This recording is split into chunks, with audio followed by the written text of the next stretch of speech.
Olá, pessoal! Nosso assunto de hoje é sobre fitocromos e fotoperiodismo. A luz solar serve não só como uma fonte de energia para a fotossíntese, mas também como um sinal que regula diversos processos do desenvolvimento das plantas. Por exemplo, muitas sementes necessitam de luz para germinar, um processo chamado de fotoblastia. A luz solar inibe o crescimento do caule e estimula a expansão foliar durante o crescimento das plântulas, processo conhecido como fotomorfogênese. É comum ramos de plantas colocadas junto à janela crescerem em direção à fonte de luz. Esse fenômeno é chamado de fototropismo e já foi estudado nas aulas anteriores. Em algumas espécies, as folhas dobram à noite, o que é chamado de niquitinastia, e abrem ao amanhecer, chamado de fotonastia. Movimentos fotonásticos são reações das plantas em resposta à luz não direcional. Muitas plantas florescem em épocas específicas do ano, em resposta a mudanças no comprimento do dia, um fenômeno chamado de fotoperiodismo. Além da luz visível, a luz solar também contém a radiação ultravioleta, UV, que pode danificar as membranas, DNA e proteínas. Muitas plantas podem detectar a presença da radiação UV e proteger-se contra os danos celulares mediante síntese de compostos químicos, que atuam como filtros solares e removem oxidantes nocivos e radicais livres. Todas as respostas à luz envolvem receptores que detectam comprimentos de onda específicos da luz e induzem alterações de desenvolvimento ou fisiológicas. As moléculas receptoras que as plantas utilizam para detectar a luz solar são denominadas de fotorreceptores. Como receptores hormonais, os fotorreceptores respondem a um sinal, nesse caso a luz, dando início a reações de sinalização. Pigmentos como clorofila e acessórios da fotossíntese são moléculas que absorvem a luz visível em comprimentos de onda específicos e refletem ou transmitem os comprimentos de onda não absorvidos, que são percebidos como cores. Ao contrário dos pigmentos fotossintetizantes, os fotorreceptores absorvem um fóton de determinado comprimento de onda e usam a energia desse fóton como um sinal para iniciar uma fotorresposta. Entre os fotorreceptores capazes de promover fotomorfogênese em plantas, os mais importantes são aqueles que absorvem as luzes vermelha e azul. Fitocromos são fotorreceptores que absorvem as luzes vermelha e vermelho distante mais fortemente, mas também absorvem a luz azul e a radiação ultravioleta A, e possuem papel importante na fotomorfogênese da planta. Já os criptocromos e as fototropinas são os principais fotorreceptores que medeiam os efeitos da luz ultravioleta A azul. Os criptocromos, como os fitocromos, participam da fotomorfogênese da planta, enquanto as fototropinas regulam principalmente o fototropismo, os movimentos dos cloroplastos e a abertura estomática. A molécula de fitocromo pode assumir duas formas interconversíveis, capazes de se transformar uma na outra: o fitocromo PR e o fitocromo PFR. O fitocromo PR, fitocromo vermelho, transforma-se em fitocromo PFR, fitocromo vermelho longo, ao absorver luz vermelha de comprimento de onda na faixa de 660.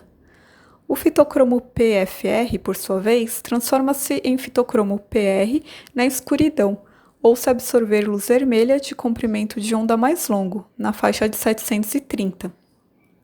Como a luz solar contém tanto comprimentos de onda correspondentes ao vermelho longo durante o dia, as plantas apresentam as duas formas de fitocromos, com certa predominância do fitocromo PFR. Diferente das plantas utilizadas em experimentos de fotobiologia em laboratório, uma planta que cresce no ambiente externo nunca será exposta à luz puramente vermelha ou vermelho distante. Dessa forma, o dossel em si pode ter um efeito dramático sobre a quantidade e a qualidade de luz incidente que atinge plantas individuais. Os fitocromos foram identificados pela primeira vez em plantas superiores, como os fotorreceptores responsáveis pela fotomorfogênese em respostas à luz vermelha e vermelho distante. No entanto, eles estão presentes em todas as plantas terrestres e também foram encontrados em algas estreptófitas, cianobactérias, fungos e diatomáceas. A diversidade de respostas diferentes induzidas pelo fitocromo em plantas é extensa em termos de tipos de respostas e de quantidade de luz necessária para induzi-las. As respostas induzidas pelo fitocromo podem ser agrupadas em dois tipos: eventos bioquímicos rápidos, como a inibição do alongamento do caule pela luz vermelha em Arabidopsis, que ocorre minutos após o aumento da proporção do fitocromo no caule, e mudanças morfológicas mais lentas, como por exemplo, também em Arabidopsis, onde a indução do florescimento leva várias semanas para iniciar.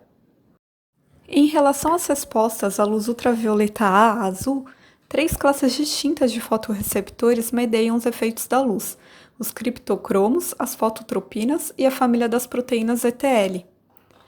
Além do fototropismo, essas respostas abrangem a captação de ânions em algas, a inibição do alongamento do hipocótilo em plântulas, a estimulação da síntese de clorofilas e carotenoides, a ativação da expressão gênica e o aumento da respiração. Entre os organismos unicelulares móveis, como certas algas e bactérias, a luz azul medeia a fototaxia, o movimento de organismos unicelulares em direção à luz ou para longe dela. A luz também estimula o processo de infecção em bactérias, como o patógeno animal Brucella. Criptocromos são fotorreceptores de luz azul que medeiam várias respostas a esse tipo de luz, incluindo a supressão do alongamento do hipocótilo, a promoção da expansão dos cotilédones, a despolarização da membrana, a inibição do alongamento do pecíolo, a produção de antocianinas e o ajuste do relógio circadiano. As fototropinas também controlam várias respostas à luz azul, que funcionam coletivamente para otimizar a eficiência fotossintética e promover o crescimento das plantas, em especial em condições de baixa luminosidade. Alguns processos de desenvolvimento são afetados por ação conjunta do criptocromo, fitocromo e fototropinas. Os fitocromos e fototropina atuam no processo de alongamento do caule. Os fitocromos e criptocromos no florescimento e regulação dos ciclos circadianos. E por falar em florescimento, sabemos que a floração de diversas espécies de plantas ocorre em épocas específicas do ano. É comum ouvirmos dizer que tal planta floresce em agosto, outra em outubro e assim por diante. Mas o que faz as plantas florescerem em épocas determinadas? Essa questão começou a ser elucidada pelos pesquisadores estadunidenses Garner e Allard. Eles verificaram que as plantas de uma variedade de tabaco e de uma variedade de soja só floresciam se o comprimento do dia, isto é, o período iluminado, fosse inferior a um certo número de horas. Garner e Allard denominaram esse comportamento das plantas de fotoperiodismo. Ao estudar outras espécies de planta, Garner e Allard verificaram que a influência do fotoperiodismo na produção de flores variava entre as espécies e que, quanto ao comportamento de floração, as plantas podiam ser classificadas em 3 tipos básicos: plantas de dia curto, plantas de dia longo e plantas neutras. As plantas de dia curto são aquelas que florescem quando a duração do período iluminado é inferior a um determinado número de horas, denominado de fotoperíodo crítico. Em geral, essas plantas florescem no início da primavera ou do outono. Exemplos de plantas de dia curto são o morango e o crisântemo. Nas plantas de dia curto, o fitocromo PFR atua como inibidor da floração e elas só florescem nas estações do ano em que as noites são longas. A razão é que durante o período prolongado de escuridão, todo o fitocromo PFR converte-se espontaneamente em fitocromo PR, deixando de inibir a floração. Plantas de dia longo florescem quando a duração do período iluminado é superior ao fotoperíodo crítico. Em geral, essas plantas florescem no verão. Exemplos são a íris, alface e espinafre.